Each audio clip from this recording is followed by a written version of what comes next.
Hi friends, welcome back. तो चलो देखते हैं रेडी फॉर 2025। नहीं यार, अभी तो टाइम है, अभी तो नहीं रेडी। नवंबर दिसंबर में मैं तो रेडी हूँ। अभी तो टाइम है।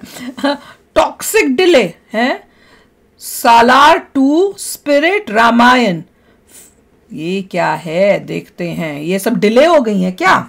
2025 में अब आएंगी क्या? पहले 2024 में का प्लान था और अब 2025 में हो रही है। शायद यही बात होगी, ये देख के पता चलेगा। तो चलो वीडियो शुरू करते हैं। वीडियो शुरू करने से पहले अगर आप चैनल पर नए हो और आपने अभी तक सब्सक्राइब नहीं किया तो जल्दी से पहले सब्सक्राइब के बटन और बेल आइकन को क्लिक कर लो ताकि आपको हमारे सारे न्यू वीडियोस के नोटिफिकेशन मिल जाए जैसे हम अपलोड करें। अगर आपको वीडियो पसंद आता है प्लीज लाइक एंड शेयर। चलिए शुरू करते हैं। स्पिरिट मुझे याद नहीं आ रही। रामायण ये वही वाली है जिसमें वो है रणबीर कपूर, शायद रणबीर कपूर। सालार 2 तो मुझे याद है भैया। मुझे तो रामायण का कोई वो नहीं है। मैं तो कह रही जितनी डिले होनी होती है अनलेस अनटिल मेरे को कुछ दिखे ट्रेलर हो और मुझे मेरा जो वो है वो चेंज हो जाए। तो चलो देखें। कॉमिक कॉन में मार्वल के धमाके से उबरने के बाद जब होश आया तो आई रियलाइज्ड कि 15 दिन से फ्लिकवर्स पे कोई वीडियो ही नहीं डाला। खैर इसमें एयरटेल वालों का कानून से भी ज्यादा लंबा हाथ था क्योंकि 8 दिन से इंटरनेट था नहीं, फिर 2 दिन के लिए आया, फिर 5 दिन तो कर रहे थे, बस उनसे लड़ाई ही कर रहे थे। लेकिन लड़ाई तो हमें बहुत ही जल्दी देखने को मिलने वाली है 15 अगस्त को, क्योंकि 3 पिक्चरें एक साथ रिलीज हो रही है। पहली उसके बाद अक्षय कुमार की खेल में, and the third one is going to be John Abraham की वेदा, जिसके लिए मुझे पता था, इंतजार कर रहे थे। तो तीनों मूवी एक ही दिन रिलीज तीनों ही आ रही हैं। स्त्री वालों ने एक थोड़ी सी स्पेलिंग अलग है क्योंकि अब हमको स्त्री 15 की जगह 14 अगस्त की रात में देखने को मिल सकती है। अगर आपको याद हो तो मुंजिया के साथ भी लोगों ने ऐसा कुछ किया था, लेकिन वो शो 12 बजे के बाद थे। और स्त्री के केस में ये लोग 14 अगस्त को शायद 7 साढ़े 7 बजे के आसपास रिलीज कर सकते हैं पिक्चर। तो अगर मूवी जल्दी देखने का मन है तो ऑनलाइन बुकिंग्स पे ध्यान रखना, लिमिटेड शोज ही होंगे प्रोबेबली। हमारी सिटी में तो लग जाए बहुत बड़ी बात है। एंड स्पीकिंग ऑफ तो वेदा को फाइनली सेंसर बोर्ड से U/A का सर्टिफिकेशन मिल चुका है विदाउट एनी कट्स। और इसके ऊपर इसके मेकर्स ने भी एक ऑफिशियल स्टेटमेंट रिलीज किया है। मूवी सबके लिए है, ए रेटेड नहीं है किल की तरह, so that kind of makes things exciting. Excitement, अगर आप लोग 10 अप्रैल 2025 का इंतजार कर रहे थे क्योंकि उस दिन पे हमारे KGF के यश भाई साहब की टॉक्सिक रिलीज होने वाली है, तो अब करने की कोई जरूरत नहीं है। मतलब एटलीस्ट इस कारण से तो बिल्कुल भी नहीं, क्योंकि टॉक्सिक को डिले कर दिया गया है और इसके रीजन कई सारे बताए गए। सबसे पहले तो ये बोला जा रहा है कि शेड्यूलिंग कॉन्फ्लिक्ट्स है, मतलब जो एक्टर्स है उनकी प्रॉपर डेट्स नहीं मिल रही है। उसके बाद ये भी कहा जा रहा है कि मूवी का स्केल काफी ज्यादा बड़ा है, मतलब मूवी का ज्यादा टॉक्सिक टाइम है वो ही 100 दिन का है, which is a lot. And क्योंकि मेजरली मूवी ओवरसीज ही शूट करी जाएगी तो इस वजह से सारे के सारे शेड्यूल्स को एक साथ मैच करके उनको शूट करना और उसके बाद मूवी को विजुअली भी काफी अच्छा बनाना है, तो पोस्ट प्रोडक्शन पे भी काफी ज्यादा समय खर्च होगा। तो इसी वजह से इनके पास इनफ टाइम नहीं है 10 अप्रैल तक। सो फॉर दैट रीजन अभी इन लोगों ने डिसाइड किया कि ये लोग मूवी को डिले करेंगे। कब तक के लिए ये पता नहीं। मतलब यश की टॉक्सिक जिसकी इनिशियल डेट 10 अप्रैल 2025 थी, it has no official release date as of now. हो सकता है कि ये लोग इसको 2025 के थर्ड हाफ में रिलीज करें या फिर एंड में भी। मेरा तो ये बोलना पड़ेगा, माल अच्छा बनाओ, जितना डिले करना है कर। लेकिन इसी मौके का फायदा उठाया है 2 अलग अलग पिक्चरों ने, क्योंकि अब 10 अप्रैल पे 2 डिफरेंट मूवीज रिलीज करी जा रही हैं, जिसमें से पहली अक्षय कुमार और अरशद वारसी की जॉली LLB 3 और दूसरी होगी हमारे प्रभास भाई साहब की राजा साहब, जिसका हाल ही में एक ग्लिम्स रिलीज किया गया और उसके साथ हमको इसकी रिलीज डेट देखी तो थी हमने इसका ट्रेलर, जिसमें गाड़ी से बातें गाड़ी का कर रहा था, कुछ कॉमेडी थी। वहीं पर राजा साहब एक काफी डिफरेंट एलिमेंट में जा रही है, क्योंकि इसमें प्रभास हमको एक कॉमेडी रोमांटिक रोल में देखने को मिलेंगे, बिकॉज़ ये मूवी अपने आप को एक हॉरर रोमांटिक कॉमेडी करके मार्केट लग रहा था। बता रहे थे लुंगी कैसे पहनते हैं। प्रभास का एक और क्लैश 2025 में तैयार होते हुए, एंड जिस हिसाब से मूवी साइन कर रहे हैं हो सकता है इनका आखिरी ना भी हो, क्योंकि बहुत सारी चीजें पता चली है जिन पे आगे बात करी जाएगी। और ये सब चल ही रहा था कि वहीं दूसरी तरफ यश राज वालों ने सोचा कि जो अपनी ऑलरेडी अनाउंस्ड मूवीज है उनको एक बार फिर से ऑफिशियली अनाउंस करके देख लेते हैं कि क्या होता है। तो उन्होंने वॉर 2, शर्वरी और आलिया भट्ट की आने वाली मूवी अल्फा, उसे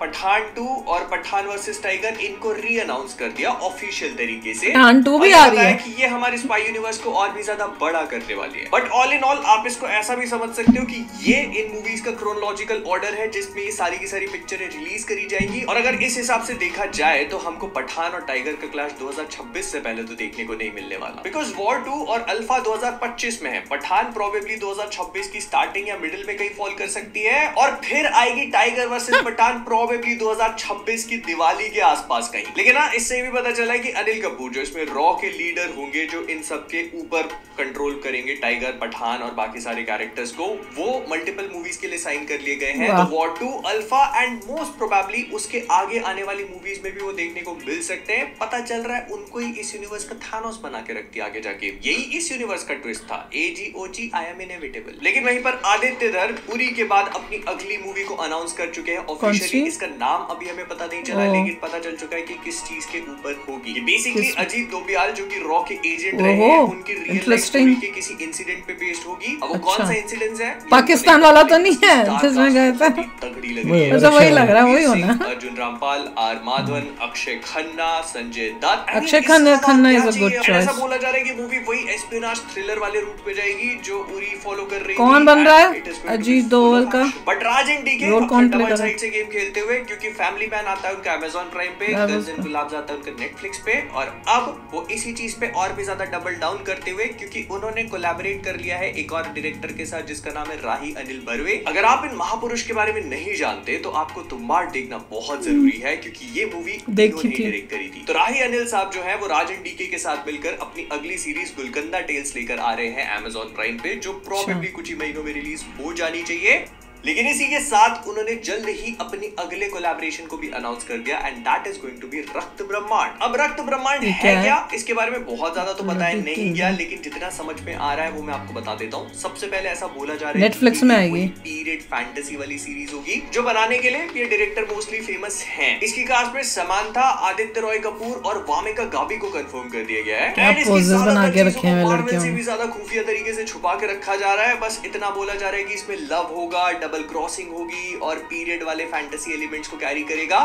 बढ़िया, अगर ये डायरेक्टर है तो आई एम डेफिनेटली एक्साइटेड। ऐसा बोला जा रहा है कि इसका प्री प्रोडक्शन पिछले 6 महीने से चल रहा था और अगस्त में इसकी शूटिंग वगैरह स्टार्ट होगी, and it will be released on Netflix probably 2025 के एंड में कभी। एंड हाँ, ये राही अनिल बर्वे का सबसे पहला प्रोजेक्ट था। उन्होंने तुम्बाड़ से भी पहले इसको इंसेप्ट किया था। वो इसको एक मूवी में बनाना चाहते थे, बट उनके पास क्योंकि इतना ज्यादा मटेरियल था तो उन्होंने इसको एक सीरीज में कन्वर्ट करने का फैसला किया, which I think is a very good idea. और अगर आप रायन देखने के बाद ये सोच रहे थे ये सब तो ठीक है, लेकिन मूवी रांझना का सीक्वल तेरे इश्क में था, उसका क्या हुआ? तो उसके लिए एक छोटी सी अपडेट हमको पता चली है कि एक्ट्रेस को अब कास्ट किया जाने वाला है, and she is going to be not Sonam Kapoor but Kriti Sanon. तो अगर आप सोच रहे थे ना कि इसमें वही धनुष होगा, वो दोबारा से जिंदा होगा, सोनम कपूर के पास एक बार फिर से जाएगा, तो नहीं, कहानी नहीं होगी, हरकतें वही। तो कृति सेनन को आनंद एल राय ने स्क्रिप्ट सुनाई, उनको पसंद आई, मोस्ट प्रोबेबली वो इस मूवी को साइन कर लेंगी और हमको ये मूवी में देखने को मिलेंगी, जिसकी शूटिंग ये ऊपर उठ रही है धीरे धीरे। और प्रोबेबली इसमें ये लोग एक थर्ड व्हील को भी डालेंगे, जैसे हमको अभय देओल देखने को मिले थे रांझना में, तो इसमें भी हमको कोई एक थर्ड पार्टी करता हुआ देखने को मिलेगा। और मूवी रिलीज होगी 2025 में कभी। 2025 कितना भयानक पैक होता जा रहा है भाई। फिर इसके बाद ऐसा बोला जा रहा है, ऐसा सुनने में आया कि भूल भुलैया 3 का टीजर तैयार हो चुका है, बहुत ही जल्दी देखने को मिलेगा। मूवी दिवाली अक्षय कुमार तो नहीं के लिए तैयार है और इसका टीजर भी हमको दिखा दिया जाएगा, जो वो सारे एलिमेंट्स को कैरी करेगा जो पिक्चर में हमको देखने को मिलेगा। माहौल बढ़िया सेट हो जाएगा। अगर मेरी माने तो 3 के पहले रिलीज कर देना चाहिए और थिएटर्स में दिखा देना चाहिए, ताकि अगर थिएटर में लोग हॉरर का माहौल देखने जा रहे हैं तो उनको उससे पहले टीजर में भी वही देखने को मिले। फिर इसके बाद अगर आप कांतारा के सीक्वल, जिसका नाम चैप्टर 1 और ये प्रीक्वल होगा, तो उसका वेट कर रहे थे, तो मैं आपको बता देता हूँ कि 2025 में तो नहीं आ रही है, क्योंकि इसकी शूटिंग अब कंप्लीट हुई है और इसका पोस्ट प्रोडक्शन इतना लंबा होने वाला है। लेकिन इतना टाइम लगेगा बात नहीं है, क्योंकि ऋषभ शेट्टी इसको 2025 की स्टार्टिंग या समर में कभी रिलीज करने का प्लान कर रहे हैं, तो मोस्ट प्रोबेबली अप्रैल में, दूर तो है। ऐसे लग रहा है कि 2024 से ज्यादा एक्साइटिंग तो 2025 होगा। ज्यादा मूवीज तो वहां आ रही हैं। जो लोग इन चीजों को ट्रैक करते हैं, उनको उत्सुकता है इन मूवीज को देखने के लिए, कौन सी अच्छी आ रही हैं भैया 2024 में, बताओ कि कौन सी अच्छी आ रही हैं। अभी तो 15 अगस्त की बोल रहे हैं 3 आ रही हैं, अब 3 में से कौन सी देखनी चाहिए ये बताओ। 3 मूवियों में से स्त्री 2 को तो कह रहे हो सकता है 14 को वो लगा दें। इंडिया में लगेगी, हमारे यहाँ तो लगेगी नहीं। इंडिया में होती तो मैं तो उसी थिएटर में जाके बट देखिए, मैंने आज तक टू बी फ्रैंक इतनी हॉरर मूवीज नहीं देखी हैं बॉलीवुड की जो इतनी हॉरर हों। मुंजिया थी, मुंजिया भी जरा ज्यादा उसमें मैंने तो देखी नहीं, ये और ऋषि गए थे देखने। हमें लग रहा था हॉरर होगी, उसमें कुछ हॉरर नहीं था। मगर जो ट्रू हॉरर मूवीज हैं वो इवन स्वीट टू भी ट्रू हॉरर नहीं होगी, उसमें कॉमेडी भी थी, मजेदार थी, पर वो ट्रू हॉरर नहीं थी कि आपकी पूरी जान ही सूख जाए हॉरर देख के और उसके बाद आपको डर लगे कि भैया मैंने ये क्या देख लिया। वैसी वाली हॉरर अभी वो उस टाइप की हॉरर जो है इंडिया में बनी नहीं रही है। अभी कॉमेडी प्लस हॉरर का जो है ना उसका एक्सपेरिमेंट हो रहा है और अच्छी बन रही हैं। या इंडिया मतलब अब इंडिया में लोग ज्यादा हॉरर के फैंस नहीं है, होंगे धीरे धीरे बनेगा, धीरे धीरे बन रहे हैं, आई होप कि बने। नहीं अब दिख रहा है कि डिफरेंट जॉनरास की जो है ना ट्राई कर रहे हैं, एक्सपेरिमेंट्स होने लग गए हैं अब मूवीज में। ऐसा नहीं है कि बस वही एक टिपिकल सेट जो आता है वही डिशूम प्यार मोहब्बत, वो अब धीरे धीरे खत्म हो रहा है। सुपरनैचुरल में थोड़ा ज्यादा जाएंगे तो लोगों को मजा आएगा। वही तो चलो आप भी शेयर करना अपने थॉट्स, चलते हैं मिलेंगे नेक्स्ट वीडियो में बहुत ही जल्द। Till then take care and bye bye. तो अगर आप मेरे इस चैनल पे नए हो तो जल्दी से सब्सक्राइब के बटन को हिट करो और बेल आइकन को क्लिक करो ताकि आपको मेरा जब नया वीडियो मैं लगाऊं आपको उसके बारे में जल्दी से पता चल जाए।